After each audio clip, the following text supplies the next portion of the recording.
सृष्टि की विकास यात्रा से वृक्षों का महत्व जुड़ा हुआ है। पेड़ पौधों के बिना जगत की कल्पना करना भी मुश्किल है। लगातार कम हो रहे जंगलों ने एवं पेड़ों की अंधाधुंध कटाई ने भविष्य को खतरे में डाल दिया।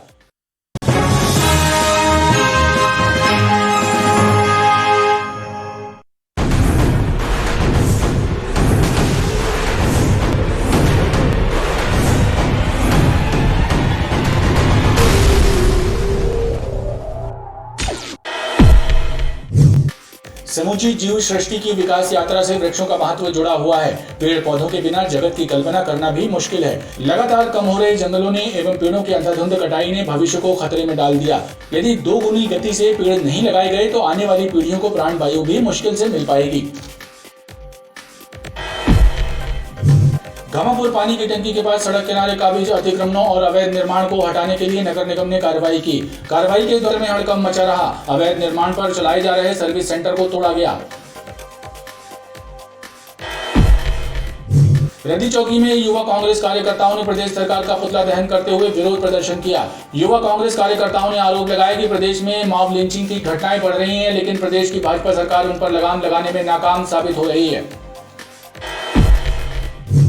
जिला मुख्यालय में किस कदर भ्रष्टाचार व्याप्त है, इसका प्रमाण उस वक्त देखने मिला जब लोकायुक्त की टीम ने सहायक पेंशन अधिकारी चैतन्य सराफ को रिश्वत लेते हुए रंगे हाथों पकड़ लिया। बताया जा रहा है कि पाटन संकुल केंद्र में पदस्थ कर्मियों की 38 सेवा पुस्तिकाओं के अनुमोदन के लिए कुल 19,000 रुपए रिश्वत की मांग की गई थी। लोक शिक्षण संचालनालय में नौकरी दिलाने के नाम पर 2 महिलाओं से ठगी किए जाने का मामला सामने आया है। इस मामले की रिपोर्ट पीड़िता ने कैंट थाने में दर्ज कराई है।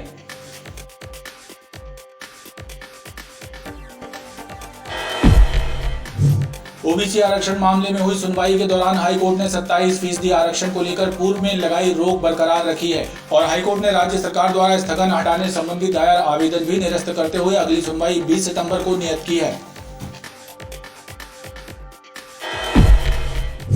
11 सितंबर को आयोजित होने वाली नेशनल लोक अदालत की तैयारियां की जा रही हैं। ये जानकारी देते हुए जिला विधिक सेवा प्राधिकरण के सचिव मनीष सिंह ठाकुर ने बताया कि जिला स्तर पर 72 खंडपीठों का गठन किया गया है।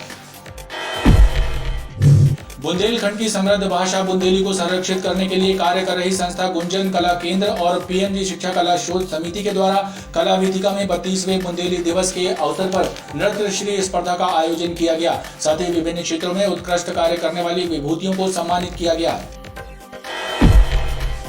मां वैष्णो देवी यात्रा समिति के द्वारा उदासीनाचार्य भगवान श्री चंद्रदेव का 52वां प्रकटोत्सव कोरोना गाइडलाइन का पालन करते हुए मनाया जाएगा। इस मौके पर 9 दिवसीय धार्मिक कार्यक्रमों का आयोजन किया जाएगा।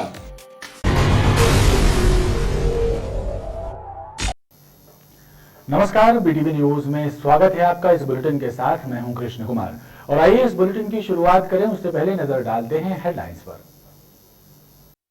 सफाई व्यवस्था में लापरवाही और अवैध पार्किंग को लेकर निगमायुक्त ने लगाई अधिकारियों को फटकार। निगमायुक्त के निरीक्षण के दौरान जिम्मेदार अधिकारियों में मची रही अफरा तफरी। सिद्ध बाबा वार्ड में व्याप्त जल संकट को लेकर बसपा कार्यकर्ताओं ने किया जोन कार्यालय का घेराव। लालमाटी जोन कार्यालय के सामने देर तक मचा रहा हंगामा। और कमरतोड़ महंगाई के बीच तेल कंपनियों ने बढ़ाए एलपीजी गैस सिलेंडरों के दाम। घरेलू गैस के दामों में 25 रुपए का हुआ इजाफा। कमर्शियल सिलेंडर के दाम भी बढ़ी। करीब 1.5 साल बाद स्कूलों में 50% छात्रों के साथ 6वीं से 8वीं तक कक्षाएं हुई प्रारंभ। पहले दिन स्कूलों में छात्रों की उपस्थिति रही कम। स्कूलों में कोरोना गाइडलाइन का किया गया पालन।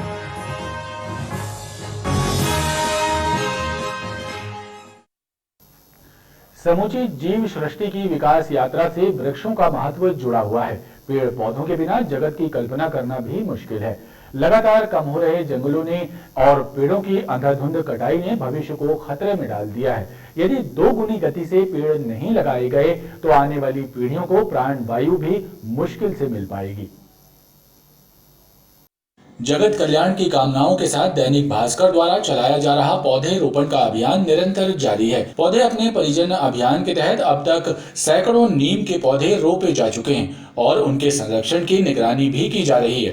इसी कड़ी में पश्चिम मध्य रेलवे के मुख्य आरक्षण अधिकारी कार्यालय के परिसर में और कलेक्ट्रेट कंट्रोल रूम परिवार द्वारा कलेक्ट्रेट परिसर में पौधारोपण किया गया, जिसमें प्रकृति प्रेमी उत्साहित भाव से शामिल हुए।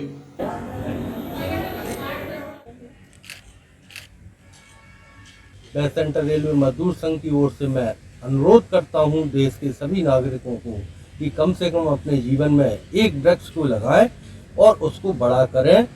ये हमारे संजीवनी का काम करेगा हमारी मानव समाज के लिए। आज दैनिक भास्कर के अभियान के तहत कलेक्ट्रेट परिसर में वृक्षारोपण का कार्यक्रम हमारे अधिकारियों और कर्मचारियों के द्वारा किया गया। कलेक्ट्रेट में हरित क्रांति लाने के उद्देश्य से हमारे द्वारा पूरे कलेक्ट्रेट में वृक्षारोपण किया जा रहा है, ताकि आने वाली महाकालों में मुसीबतों में किसी प्रकार का ऑक्सीजन की कमी न हो। इस उद्देश्य को लेकर जो दैनिक भास्कर ने अभियान छेड़ा है, इसकी हम लोग सराहना करते हैं कि शहर में वृक्षारोपण के थ्रू ऑक्सीजन की मात्रा भारी उपलब्ध हो रही है लोगों को। इसी प्रकार जिला अधिवक्ता संघ के सदस्यों ने कोर्ट परिसर में और हितकारिणी महिला कॉलेज के स्टाफ ने करमचंद चौक के पास स्थित कॉलेज परिसर में पौधारोपण कर अभियान को गति प्रदान की।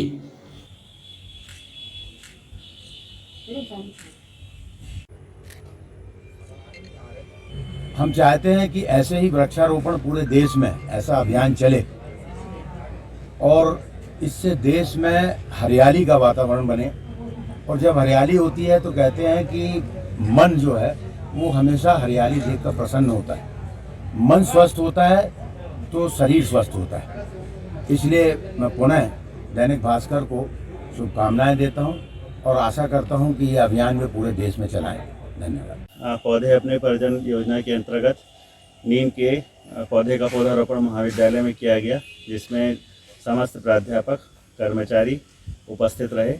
मैं दैनिक भास्कर को हृदय से धन्यवाद देना चाहूँगा कि उन्होंने इस मुहिम को आगे बढ़ाया है। और नीम का पौधा निश्चित ही एक आयुर्वेदिक पौधा है और हमको ऑक्सीजन भी अच्छी उससे प्राप्त होती है। मैं भास्कर की इस मुहिम के लिए उन्हें हृदय से आभार व्यक्त करता हूँ।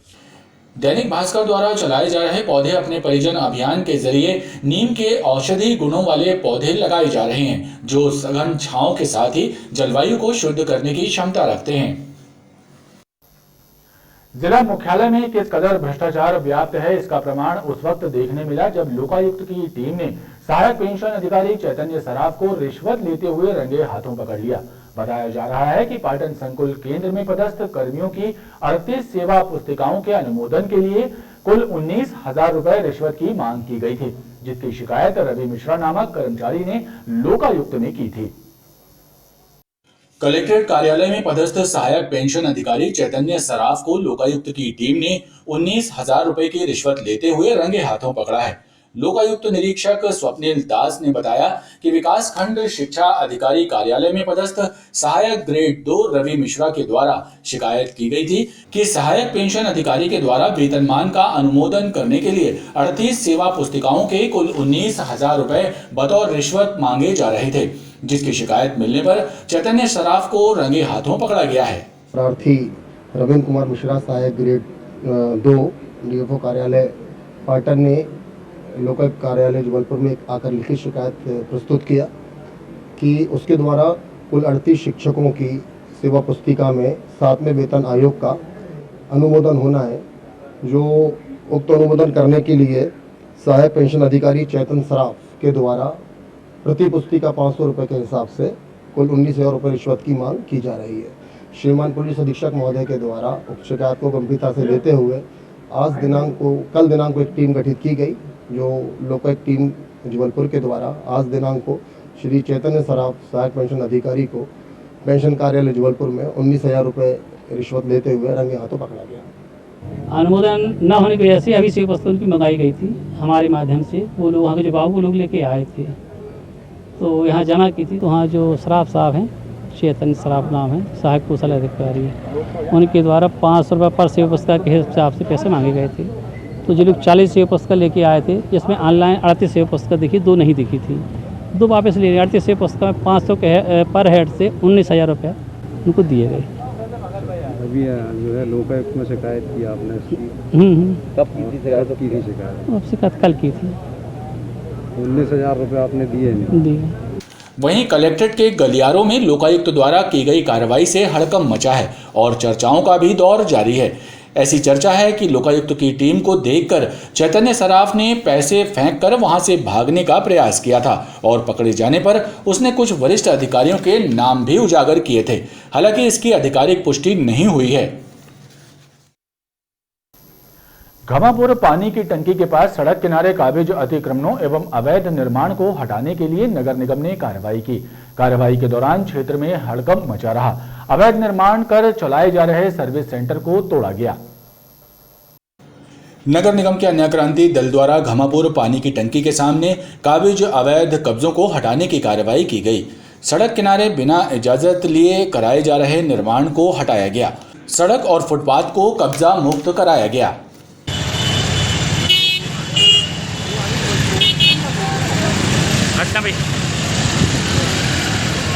आज घमापुर चौराहे में पानी की टंकी के ठीक सामने श्री साईं बाइक केयर्स करके रोड सड़क भूमि में अवैध निर्माण करके पक्का निर्माण करके सर्विस सेंटर जो है से उपयोग किया जा रहा था, जिसे आज तोड़ने की कार्रवाई की गई। अतिक्रमण कार्रवाई के चलते क्षेत्र में हड़कंप मचा रहा। रद्दी चौकी में युवा कांग्रेस कार्यकर्ताओं ने प्रदेश सरकार का पुतला दहन करते हुए विरोध प्रदर्शन किया। युवा कांग्रेस कार्यकर्ताओं ने आरोप लगाया कि प्रदेश में मॉब लिंचिंग की घटनाएं बढ़ रही हैं, लेकिन प्रदेश की भाजपा सरकार उन पर लगाम लगाने में नाकाम साबित हो रही है।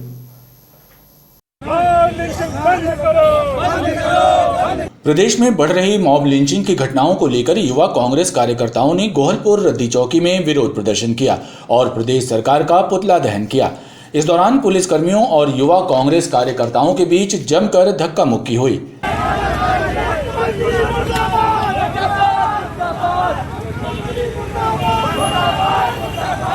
भाजपा शासन का रावण रूपी पुतला जलाया गया।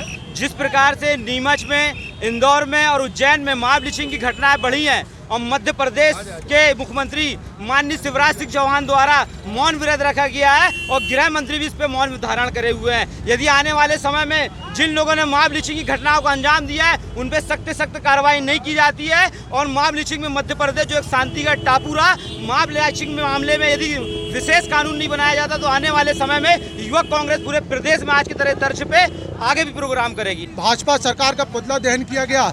अगर ये घटनाएं नहीं रोकी जाए तो हम लोग युवक कांग्रेस और हमारे पूरी साथी द्वारा उग्र आंदोलन किया जाएगा। जो भी इसमें मुलजिम है उसको तत्काल से तत्काल उसके ऊपर कार्रवाई करें। विरोध प्रदर्शन के चलते मुख्य मार्ग पर देर तक मजमा लगा रहा। ओबीसी आरक्षण मामले में हुई सुनवाई के दौरान हाईकोर्ट ने 27% आरक्षण को लेकर पूर्व में लगाई रोक बरकरार रखी है और हाईकोर्ट ने राज्य सरकार द्वारा स्थगन हटाने संबंधी दायर आवेदन भी निरस्त करते हुए अगली सुनवाई 20 सितंबर को नियत की है। 27% ओबीसी आरक्षण के मामले में दायर याचिकाओं पर हुई सुनवाई के दौरान कयास लगाए जा रहे थे कि हाईकोर्ट के द्वारा अंतरिम आदेश पारित कर राहत प्रदान की जा सकती है, लेकिन उच्च न्यायालय ने राज्य सरकार के द्वारा दिए गए आवेदन को खारिज करते हुए 20 सितंबर को अगली सुनवाई नियत कर दी है। कोर्ट ने स्पष्ट कर दिया कि अभी भी मध्य प्रदेश में जो ओबीसी रिजर्वेशन है वो सिर्फ 14% रहेगा और इसको सरकार अभी 27% की श्रेणी में नहीं ला सकती और अब इसकी अंतिम सुनवाई जो है वो 20 सितंबर के लिए रखी गई है और 20 सितंबर को अंतिम सुनवाई होगी। मेरी बहस के दौरान मैंने यही पॉइंट उठाया कि under the Supreme Court judgement, Indira Sawhney का जजमेंट जो था 1992 का और उसके बाद मराठा रिजर्वेशन पे जो जजमेंट आया लेटेस्ट 5 मई 2021 को, इन दोनों जजमेंट्स में स्पष्ट कर दिया सुप्रीम कोर्ट ने कि 50% से ज़्यादा आप रिजर्वेशन SC, ST, OBC को नहीं दे सकते किसी भी राज्य में।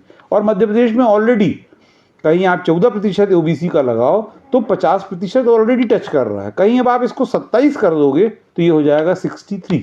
तो इसलिए कोर्ट ने जितनी भी एप्लीकेशंस लगाई गई थी फॉर विकेटिंग स्टे उनको खारिज करते हुए और अब इसको अंतिम सुनवाई हेतु 20 सितंबर के लिए लगाया गया है।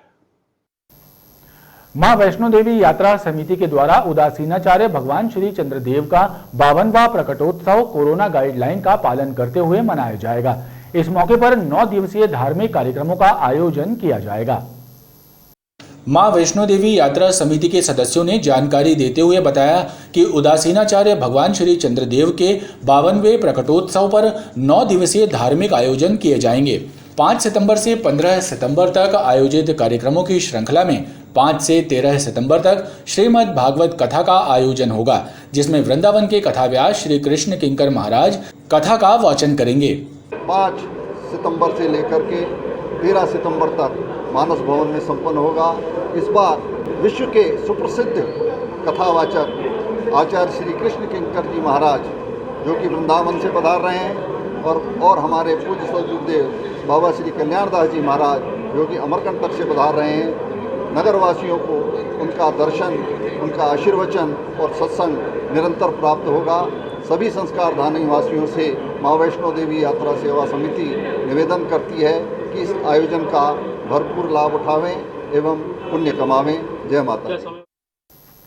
बुंदेलखंड की समृद्ध भाषा बुंदेली को संरक्षित करने के लिए कार्य कर रही संस्था गुंजन कला केंद्र और पीएमजी शिक्षा कला शोध समिति के द्वारा कला वीथिका में 32वें बुंदेली दिवस के अवसर पर नृत्य श्री स्पर्धा के आयोजन के साथ ही विभिन्न क्षेत्रों में उत्कृष्ट कार्य करने वाली विभूतियों को सम्मानित किया गया।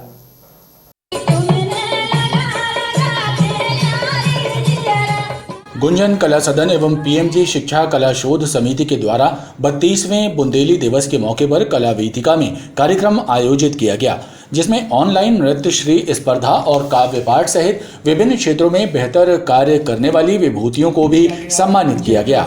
एवं पीएमजी शिक्षा शोध समिति के तत्वावधान में आदरणीय श्री विपिन त्रिवेदी और इस अवसर पर सम्मानीय श्री विपिन त्रिवेदी जी ब्रिगेडियर जी की जीवन संगिनी भी यहाँ उपस्थित है। हम चाहेंगे कि सम्मान के क्षणों में वो भी बड़ा ही गर्मा में यहाँ कार्यक्रम अभी संपन्न हो रहा है। बच्चों को जहाँ अलंकृत किया गया है, वही जिन्होंने कला जगत में अपना नाम रखा है उनको भी आज अलंकरण किया गया है। मैंने बहुत कार्यक्रम के लिए शुभकामनाएं और बधाई दी हैं और मुझे खुशी है कि जबलपुर शहर पूरे विश्व में राजधानियाँ बहुत सी हो सकती हैं, लेकिन ये संस्कारों के कारण जबलपुर शहर संस्कारधानी के रूप में पहचाना जाता है और यही संस्कारधानी का एक अपना संस्कार है। यहाँ कला जगत के लोगों को हम लोग चाहे कार्यक्रम छोटे हों या बड़े हों, लेकिन उसको लगातार प्रभाव बनाए रखने के, ऊर्जा बनाए रखने के, जोश और उमंग बनाए रखने के लगातार आयोजन चलते रहते हैं। गुंजन कला सदन एवं पीएमजी के संयुक्त तत्वावधान में बुंदेली मर्मज्ञ भाषा विज्ञानी डॉक्टर पूरनचंद श्रीवास्तव का जन्म स्मृति बुंदेली महोत्सव के रूप में प्रतिवर्ष आयोजित किया जाता है और इस वर्ष ये आयोजन लोक कला को समर्पित, लोक संस्कृति को समर्पित, लोक जीवन को समर्पित करते हुए विद्वत मनीषियों की अभिव्यक्ति के साथ संयोजित किया गया। इसमें बुंदेली नृत्य श्री के पुरस्कार प्रदान किए गए, इसमें बुंदेली में काव्य पाठ हुआ और इसमें उन प्रतिभाओं को समादरित सम्मानित भी किया जिन्होंने देश के विविध आयोजनों में, विविध कार्यक्रमों में अपनी सक्रिय सहभागिता से, अपने समर्पित योगदान से संस्कारधानी जबलपुर के नाम को गौरवान्वित किया। आयोजकों ने बताया कि शिक्षाविद पूरनचंद श्रीवास्तव की स्मृति में लगातार इस तरह के कार्यक्रमों का आयोजन किया जाता है। लोक शिक्षण संचालनालय में नौकरी दिलाने के नाम पर 2 महिलाओं से ठगी किए जाने का मामला सामने आया है। इस मामले की रिपोर्ट पीड़िता ने कैंट थाने में दर्ज कराई है, जिसके बाद पुलिस ने बालाघाट निवासी नितिन बघेल की तलाश शुरू कर दी है। रामपुर में रहने वाली प्रियंका तिवारी और उसकी बहन आकांक्षा तिवारी ने कैंट थाने में रिपोर्ट दर्ज कराई है कि कैंट क्षेत्र में रहने वाले एक रिश्तेदार के घर पर उनकी मुलाकात बालाघाट के नितिन बघेल से हुई और उसने लोक शिक्षण संचालनालय में बतौर कंप्यूटर ऑपरेटर नौकरी दिलाने का झांसा दिया और उनसे लगभग 84,000 रुपए ले लिए और उन्हें फर्जी नियुक्ति पत्र भी थमा दिया। जब वो लोक शिक्षा विभाग पहुंची तो उन्हें इस फर्जीवाड़े का पता चला। लोक शिक्षण संस्थानलय में नौकरी देने का झांसा देकर एक महिला से 41,000, 21,000 और एक 22,000 इस तरीके का पैसा लिया और लेने के बाद उनको एक फर्जी ज्वाइनिंग लेटर देकर और गायब हो गया। जब उसकी जांच की गई और लोक शिक्षण संस्थान से पता किया गया था कि इस तरीके का कोई पत्र जारी हुआ है, तो पता चला कि कोई पत्र जारी नहीं हुआ। उस पर 420, 467, 68 का मामला दर्ज किया गया है और उसकी जांच की जाकर आगे कार्रवाई की जाएगी। पुलिस ने मामले को विवेचना में लिया है। 11 सितंबर को आयोजित होने वाली नेशनल लोक अदालत की तैयारियां की जा रही हैं। ये जानकारी देते हुए जिला विधिक सेवा प्राधिकरण के सचिव मनीष सिंह ठाकुर ने बताया कि जिला स्तर पर 72 खंडपीठों का गठन किया गया है और अभी तक 8,000 से ज्यादा मामले लोक अदालत में रखने के लिए रेफर कर दिए गए हैं। 11 सितंबर को आयोजित होने वाली नेशनल लोक अदालत के बारे में जानकारी देते हुए जिला विधिक सेवा समिति के सचिव मनीष सिंह ठाकुर ने बताया कि आपसी सहमति के आधार पर निराकरण योग्य मामलों की लिस्टिंग कर ली गई है और अभी तक 8000 से ज्यादा मामले लोक अदालत में रेफर किए जा चुके हैं। उन्होंने बताया कि लोक अदालत में मोटर दुर्घटना दावा, प्री लिटिगेशन, वैवाहिक, दैंडिक, विद्युत अधिनियम सहित अन्य मामले निराकृत किए जाएंगे। सभी राजीनामा योग्य आपराधिक और सिविल मामले, चेक बाउंस संबंधी मामले, विद्युत से संबंधित मामले, मोटर दावा दुर्घटना अधिकरण के मामले, कुटुंब न्यायालय में लंबित सभी राजीनामा योग्य मामले, नगर निगम के केसेस, प्री लिटिगेशन केसेस, ये सभी मामले हम नेशनल लोक अदालत में रेफर कर रहे हैं। इसके लिए लगातार संबंधित व्यक्तियों से, संबंधित अधिकारियों से मीटिंग्स हो रही हैं, चाहे वो बैंक अधिकारी हों, चाहे बीमा कंपनियों के अधिकारी हों। लगातार हमारे जज साहब प्रीसिटिंग्स भी कर रहे हैं पक्षकारों के बीच में। खबरों का क्रम लगातार जारी है, आप देखते रहिए BTV न्यूज।